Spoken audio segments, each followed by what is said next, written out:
Well, how do you actually use this crane when you're on the job? Like, how does it work? So basically these outriggers just come right out like this. And the biggest thing that we have to do is we have to get this completely level. Like right now you can see it's at an incline. Yep. It has to be at most 1 degree. We try to get it to 0. Because if you don't, crane can flip. So if the house is on a hill, what do? You have to get it leveled, and it can only get so level. If you have a really steep grade, so the maximum grade that we can operate this lift on is 6 degrees. Anything more than that, we cannot get it level. Wow. So there are limitations to it. So you can't use it on every job. Not every job, no. Wow. And then how do you communicate with the guy in there?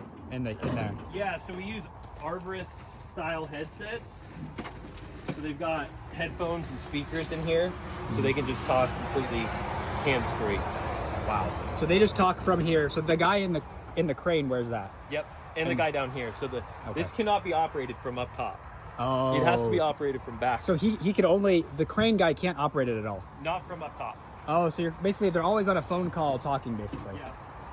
Oh, okay. And is that where the guy sits over there? Yep. So he sits in there, and then one guy's in here, and they just talk. Yeah, you have to operate it from back here.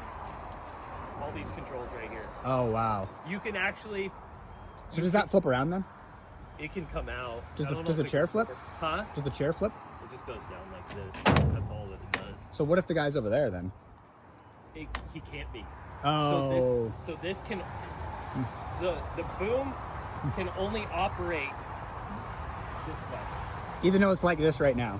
Yeah, if you don't have a lot of reach on it, it's fine. But the way that a crane works, it has to have a counterweight. So Counterweight. Oh. the counterweight is the cab.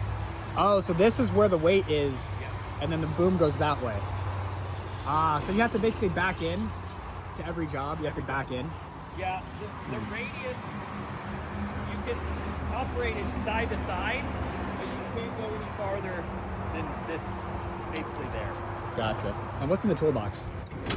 It's a random. Oh, it's locked. Random stuff. Dude, this thing is... Mostly safety equipment in there. Was this worth it? I would say so. We do a lot of metal roofs every year. They're getting more popular, aren't they? Yeah, they're getting more popular and they're extremely dangerous to clean.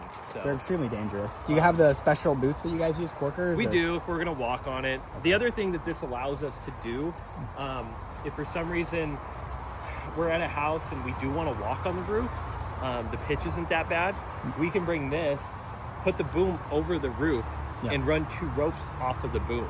Oh, and so you can tie to the boom? You're not going. That boom ain't going nowhere. Oh, wow. So we do you that. just hook it up somewhere over there? Yeah, there's a tie-off point on the top. It's rated for 2 people. Wow. So you can move remotely, and then if you need to move somewhere, you come down and move it a little bit. So I mean, you can fully lean on that boom with a rope. It's not going anywhere. This thing weighs 20,000 pounds. So that could make the jobs a lot easier. Is to just start at the top, grab your rope to that. If they don't have any anchors or something, you could just rope to that. Yep. It's a big investment, but it's worth it. It's definitely paid off. It's paid off. Yeah. You're probably the only person who can do some jobs. Yeah, and the other thing that I got sick and tired of, we like doing the metal roofs. They're good high ticket. The thing that I got tired of is renting the lifts. The whole, it's just a hassle. What list did you rent? Usually like a Genie. A Genie. How much were those? 1,000 at least a day. 1,000 a day. Plus you're relying on a different company to deliver for you. So when you're doing that, I've had situations where I have a job booked and they don't drop it off, or they can't get it in the driveway. Yeah, that's what happened to me. Yeah, that's what happened to me. When that happens, you're screwed. There's nothing you can do. Yeah. The other thing that's really difficult, like literally right over there, there's a bunch of lifts. Yeah. The biggest one that you can usually rent that they'll have in stock is 60 feet. 60 feet. You can order 80s and it takes some weeks to get it, but this thing has an 85-foot reach. Well, if you were in Seattle, you probably have better inventory of lifts. Probably. I will say. The 60s don't get it done most of the time. They're not big enough for Wow. a lot of the jobs that we do. Because you're going up and over, and the driveway's only on one side of the home, and you have to go all the way across.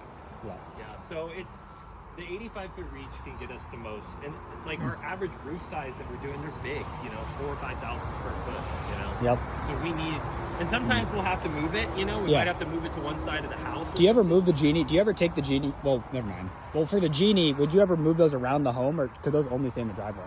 You can, but they're, those things weigh 30,000 plus pounds. They're 30,000? Oh yeah. Holy cow! So they're- you can't take that on grass.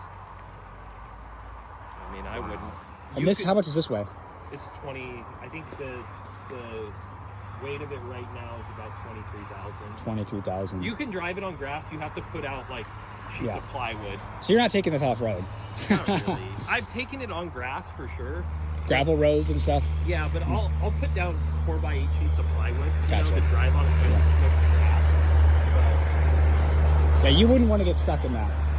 Have you been stuck in this? No, Wow. but I do have a funny story with this thing though.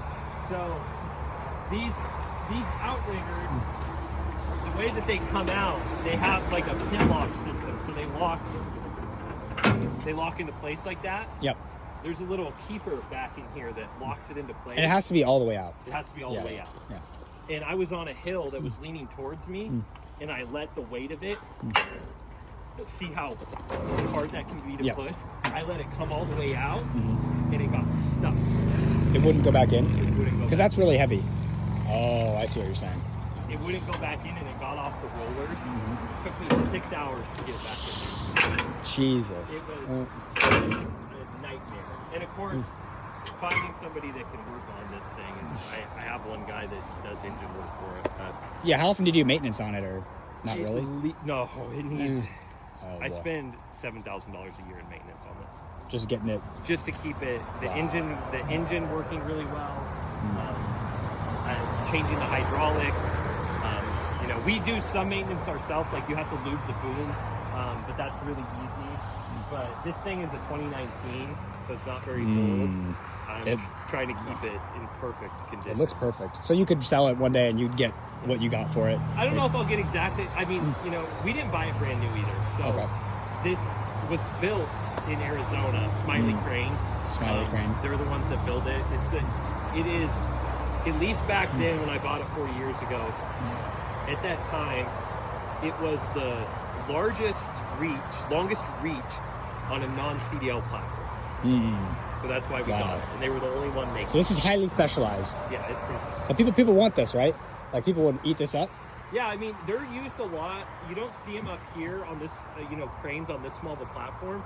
They're really popular in warmer climates because they HVAC companies use them. To put HVAC units. AC Yeah. units. Like Arizona, you'll Yeah. see these everywhere. Oh, 'Cause for commercial HVAC. They'll Yeah. put AC units on houses. So arborists wouldn't use this necessarily? It's not a very good truck for an arborist because arborists use cranes to pick trees Oh, a lot of times. yeah. This thing does not have a high lifting capacity. Gotcha. So It's they have like really expensive trucks. They have a high lifting capacity and they're much bigger. This thing at its peak lifting ability is 5 tons. 5 tons. So that's like the perfect angle, Yeah. not very high up. It can Yeah. lift 5 tons, which Yeah. is not a, But you would never lift anything.